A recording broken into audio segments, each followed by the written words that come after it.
আজকের ভিডিওটিতে আপনাদের সাথে কম্পিউটারের দারুণ একটি ট্রিক শেয়ার করব।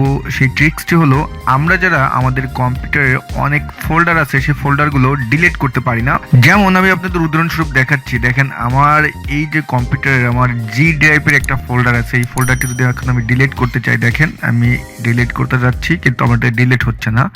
আমি যতই ট্রাই করবো কিন্তু এটা ডিলিট হচ্ছে না। তা এই ধরনের ফোল্ডারগুলো বা এই ধরনের অনেক ফাইল আছে, সেগুলো আপনি কিভাবে ডিলিট করবেন, তা আজকের ভিডিওটিতে আমি এই টপিক নিয়েই আপনাদের সাথে কাজ করব। তো ওকে বন্ধুরা, আমরা আমাদের মূল ভিডিও শুরু করব। তা মূল ভিডিও শুরু করার আগে আপনাদের কাছে রিকোয়েস্ট, আপনি যদি আমার চ্যানেলে নতুন হয়ে থাকেন please hit the subscribe button. আর যদি এই ভিডিওটি আপনার কাছে একটুও ভালো লেগে থাকে প্লিজ লাইক এবং কমেন্টস করতে কিন্তু ভুলবেন না। তো ওকে বন্ধুরা, প্রথমে আমরা যে কাজটি করব, আমাদের যে ফোল্ডারগুলো আপনার ডিলিট হচ্ছে না সেগুলো ডিলিট করার জন্য আমি আপনাদের একটি সফটওয়্যার আমাদের ডাউনলোড করতে হবে। সেই সফটওয়্যারটি কি আপনারা কিন্তু স্ক্রিনে দেখতে পারতেছেন। তা এই সফটওয়্যারটির ডাউনলোড লিঙ্ক আমি আমার এই ভিডিও ডিসক্রিপশন বক্সে দিয়ে দেবো। আপনারা সেখান থেকে এই যে ডাউনলোড, এই যে আইকনটি আছে, এই যে ডাউনলোড বাটনটি, এখানে গিয়ে আপনারা ডাউনলোড করে নেবেন। এবং ডাউনলোড করার পরে কিভাবে সেটা ইনস্টল করতে হবে, এটা স্বাভাবিক প্রক্রিয়া, আমার মনে হয় সবাই জানেন। এটা নিয়ে আর আমি ভিডিও লং করব না। তা এটা যেহেতু আমার পিসিতে ইনস্টল করা আছে সেহেতু আর আমি এটা ইনস্টল করতেছি না। তাই এখন আমার এই ফোল্ডারটি বন্ধুরা ডিলিট হচ্ছে না।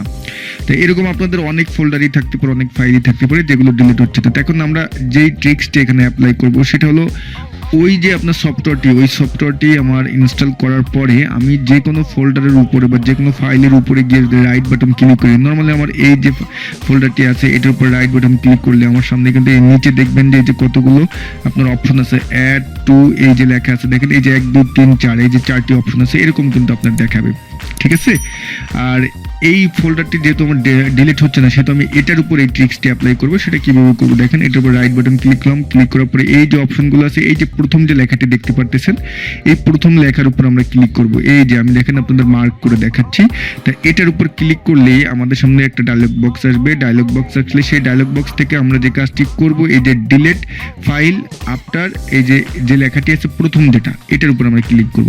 এই চেক মার্ক বক্সে ক্লিক করে আমরা এখন ওকেতে ক্লিক করব। দেখেন ওকেতে ক্লিক করব। ওকেতে ক্লিক করার পরে এখন আমাদের যে ফোল্ডারটি আপনার এখানে ছিল সেটা কিন্তু এখন কেমন হয়ে গেছে দেখেন।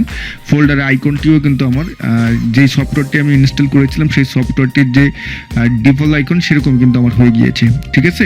তা এখন এটাকে আমরা ডিলিট করব। এখন যদি দেখেন নর্মালি ভাবে আমি এটা ডিলিট করি, রাইট বাটন ক্লিক করলাম এবং ডিলিটে ক্লিক করলাম, আমার কিন্তু ডিলিট হয়ে গেল। আগে কিন্তু আমার এই ফোল্ডারটি কিন্তু কোনোভাবেই ডিলিট হতেছিল না। এখন এটা আমরা এই যে রিসাইকেল বিন থেকে আমরা প্রয়োজনে এখন এখান থেকেও আপনার এটাকে ডিলিট করে দেবো।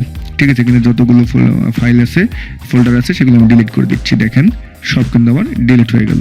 তা এরকম ভাবে আপনার কম্পিউটারে যে সমস্ত ফোল্ডারগুলো, ফাইলগুলো ডিলিট হচ্ছে না, আমি যে আজকে ট্রিক্সটি অ্যাপ্লাই করলাম যে সফটওয়্যারটির মাধ্যমে, আপনারা সেম একই প্রসিডিউরটি অ্যাপ্লাই করবেন। আশা রাখি যে আপনাদের আর সমস্যা হবে না।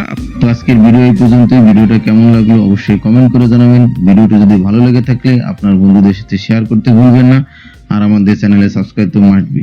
ওকে, till then take care, tata.